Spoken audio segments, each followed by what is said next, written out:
ओम श्री राम जय राम। ओम सतचित आनंद सब सुख दाम। ओम श्री राम। भक्ति गीत, बाबा ने भक्ति गीत लिखे हैं, वह ब्रह्म ज्ञान पाने में सहायक ही होंगे। ऐसा भाव विचार करके इन भक्ति गीतों का महत्व है वो आगे बताएंगे। तो भक्ति गीत में शुरू में ही निवेदन स्वरूप कुछ वाक्य कहेंगे।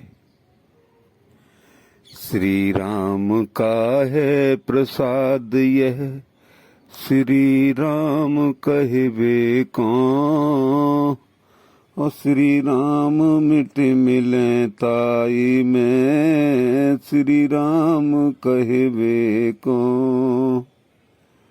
रचिता श्री राम और फुनंगा बाबा, सत्याश्रम सुकांड, गोरमी भिंड, मध्य प्रदेश।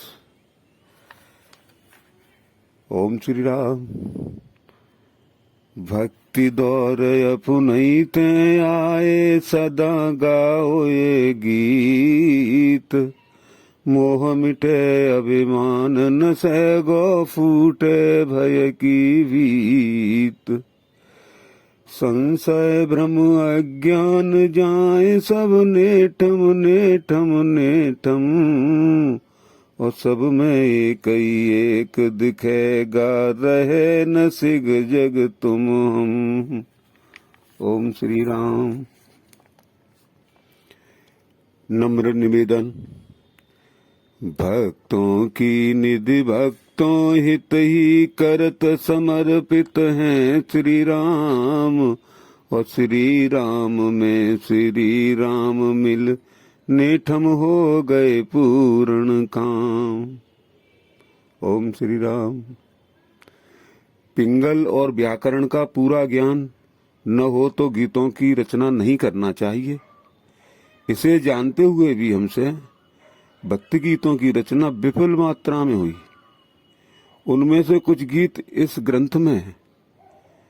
भाववश्य भगवान है, भाषावश्य नहीं। इस मूल सिद्धांत के आधार पर गीतों की रचना हो गई। यह ग्रंथ भक्तों के लिए हैं, भाषाविदों के लिए नहीं। भक्त जीव गीतों के भाव हृदय में धारण करें, भाषा के गुण दोष न देखें। क्योंकि पिंगल व्याकरण में हम शून्य हैं, कुछ कतई नहीं जानते और ना ही जानना चाहते हैं। तासों गीतों की भाषा में त्रुटियां होना स्वाभाविक है, पर कोई ऐसा भाव आया हो जो गीता रामायण भागवत में वर्णित भक्ति भाव के विरुद्ध होए, उसके लिए हम क्षमा प्रार्थी हैं। कोई भक्त हमें ऐसा भाव गीतों में बताएगा तो हम अगले संस्करण में सुधार किया जाएगा। हम कवि या गीतकार नहीं, भावनाशील अद्वैत वेदांती हैं। फिर भी भक्ति भाव व्यवहार में जाते समय हम अत्यनिवार्य माने तासों ही यह गीत रच गए। इस ग्रंथ में अनन्य भक्ति दी है, जैसे दुख दोष अधर्म धर्म भी अन्य दिखे, उसी प्रभु में दिखे। सब में राम जी के कहे अनुसार, सो अनन्य जाकियस मतिन टरे हनुमंत। मैं सेवक सचराचर, रूप स्वामी भगवंत। वह भागवत गीता के अनुसार सर्वधर्मान परित्यज्य का यही अनन्य भक्ति अर्थ कड़े। मामेकम शरणम ब्रज, मैं सर्वस्व समर्पण आ जाए।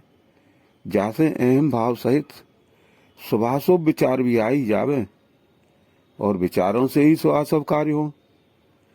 अपनी तुच्छ बुद्धि से जो प्रभु प्रसाद मिला, उसके द्वारा वेदों पुराणों शास्त्रों गीता व रामायण के अनुसार सर्वसम्मत निर्दोष भक्ति भाव से भरे भक्ति गीत रचित हुए हैं। फिर भी विनीत भाव से कहें हम कि त्रुटि कोई हरिभक्त सुझाए तो ठीक से समझ अगले संस्करण में सुधार करेंगे। भक्त भगवान से भी बड़े हों, हम तो ये हैं ही काय में। पर कोई तर्कबाज संयमशील विद्वान कोई त्रुटि बताए तो भक्ति पक्ष हट नहीं सठताई है के अनुसार हम हटी हैं। वस्तुतः हमारे द्वारा लिखित हर ग्रंथ उन लोगों के लिए ही विशेषतर लिखा जाए जिनका हमारे वचनों पर अडिग विश्वास है। फिर भी कीरति भगति भूति बल सोई और सुर सर सम सब कर हित होई। इस चौपाई के अर्थ के अनुसार सर्वहितकारी दृष्टि तो स्वभावतः रहे। अन्य लेखकों के पास लिखते समय ग्रंथों का ढेर रहे, हमारे पास लिखते समय एक भी ग्रंथ न हो। प्रभु कृपा से जो स्मृति में आए सो ही लिखा जाए। किसी में भी अहंकार थोड़ा सा भी कभी आ जाए तो राम कृपा का स्रोत रुक ही जाएगा। ग्रंथ रचना करते समय ऐसा कभी हो गया होगा तो त्रुटि हो ही गई होगी, यह भी हमारी मान्यता है। जो त्रुटि दिखाए अहंकार मिटाए ताए तो हम राम से बड़ो जाने माने सदा उसके कृतज्ञ रहें। चराचर नागी श्री राम को सुनंगा बाबा। ओम श्री राम। भक्ति गीतों का उद्देश्य। इन भक्ति गीतों का क्या उद्देश्य है ये आगे बता रहे हैं। इन भक्ति गीतों को पढ़ राम जी ही सब करें कराएं ऐसे कहते कुकर्मरत रहते उन अज्ञानियों के लिए रामायण का यह दुआ है।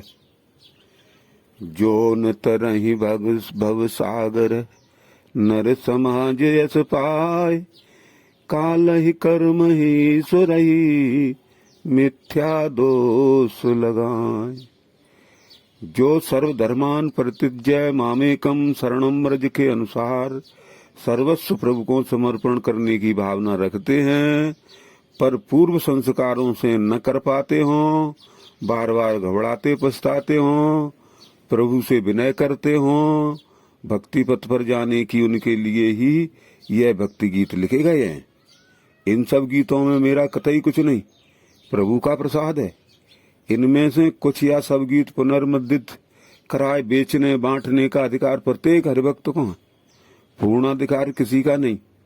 यहाँ तक कि व्यवहार की दृष्टि से लिखा गया है।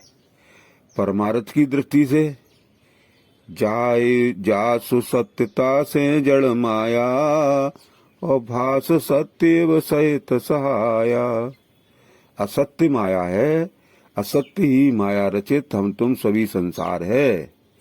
आध्यात्मिक दृष्टि से न कर्तृत्व न कर्माणि न लोकस्य सृजत प्रभु न कर्म फल संयोग स्वभाव वस्तु वर्तते।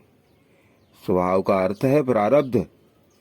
व्यक्तिगत दृष्टि से महामाया या प्रकृति प्रधान समष्टिगत दृष्टि से ईश्वर के सानिध्य से प्रकृति ही सब करे कराए जाए मोटे अर्थ में विचार कह सकें।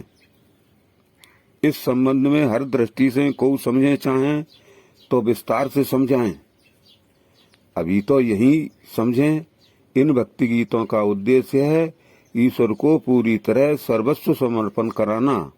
यदि एक भी पाठक या श्रोता समर्पण कर सका तो भक्ति गीतों का उद्देश्य पूरा हुआ माना जाए। भागवत की भाषा में नवी भक्ति आत्मनिवेदन इसे ही कहें। चराचर नागी श्री राम उर्फ नग्गा बाबा। स्पष्टीकरण। अब स्पष्टीकरण में आगे समझा रहे हैं बाबा। न अन्यंत पश्यति न अन्यंत गृणोति न अन्यंत विजानाति। इस सामवेद की भूमा में रहने का हमसे प्रयास होता रहे। अन्य न देखें न सुने न जाने। इस भूमा का ही व्यवहारिक रूप है।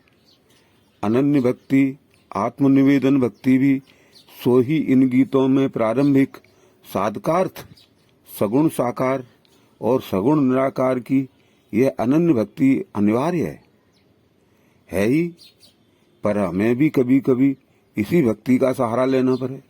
यद्यपि ईश्वर ब्रह्म का ही प्रतिबिंब है, उसका स्वतंत्र अस्तित्व नहीं, तो भी पूर्व महर्षियों के अनुभव हैं कि बिना ईश्वरानुग्रह के अद्वैत की भावना परिपक्व और अडिग न बने।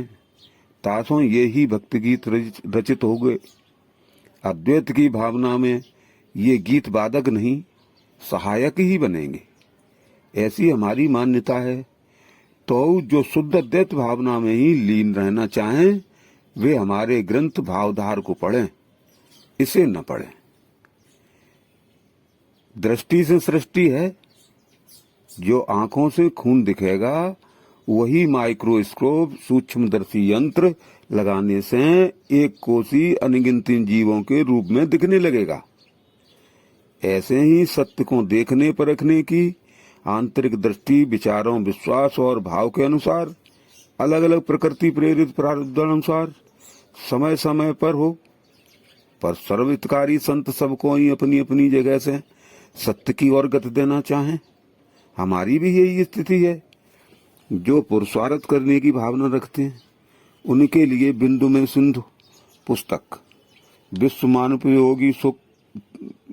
मानवोपयोगी जीवन सूत्र सालों प्रथम छपे थे, जो अब शायद अनुपलब्ध हैं। कर पाओ तो करो, अप्रकाशित ग्रंथ हस्तलिखित है, प्रभु चाहे तो कभी छप सके। आत्मज्ञान पाना चाहें उनके लिए भावधार है। विभिन्न दृष्टियों से